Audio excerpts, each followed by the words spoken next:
ओम शांति।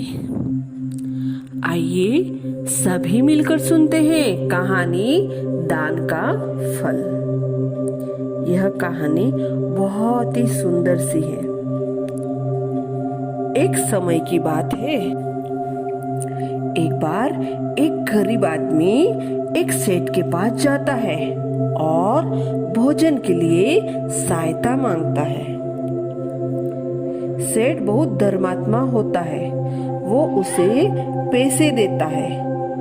पैसे लेकर व्यक्ति भोजन करता है और उसके पास कुछ पैसे बच जाते हैं, जिससे वह शराब पी लेता है। शराब पीकर वह घर जाता है और अपनी पत्नी को मारता है। पत्नी दुखी होकर अपने दोनों बच्चों के साथ तालाब में कूदकर आत्महत्या कर लेती है। कुछ समय बाद उस सेठ की भी असाध्य रोग से मृत्यु हो जाती है। मरने के बाद सेठ जब ऊपर जाता है तब यमराज बोलते हैं कि इसको नरक में फेंक दो। सेठ यह सुनकर यमराज से कहता है कि आपसे गलती हुई है। मैंने तो कभी कोई पाप नहीं किया, बल्कि जब भी कोई मेरे पास आया मैंने उसकी हमेशा मदद की है। इसलिए मुझे एक बार भगवान से मिला दो। तब यमराज उसे बोलते हैं कि हमारे यहाँ कोई गलती नहीं होती। गलतियां तो तुम लोग ही करते हो। पर सेठ के बहुत कहने पर यमराज उसे भगवान के पास पेश करते हैं।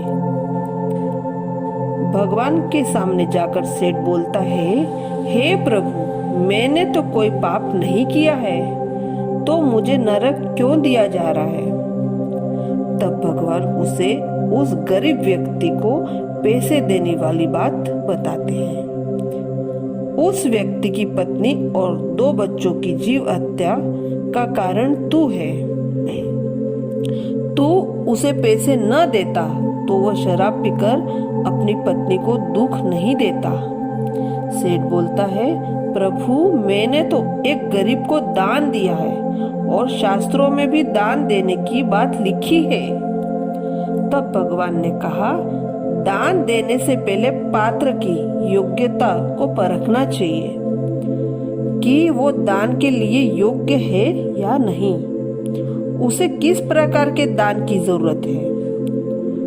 तुम धन देकर उसकी मदद क्यों की? तुम उसको भोजन भी तो करा सकते थे।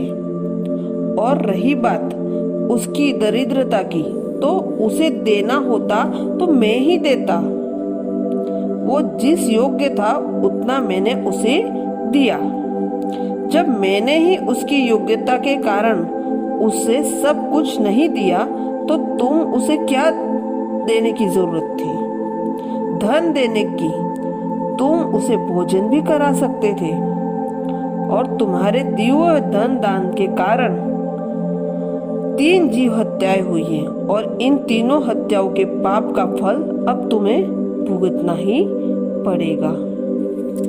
आप हमारे साथ जुड़कर प्रेरणादायक कहानियाँ सुनने का आनंद ले सकते हैं। प्रतिदिन कहानियों के माध्यम से आपको प्रेरित करते रहेंगे। अच्छा, ओम शांति।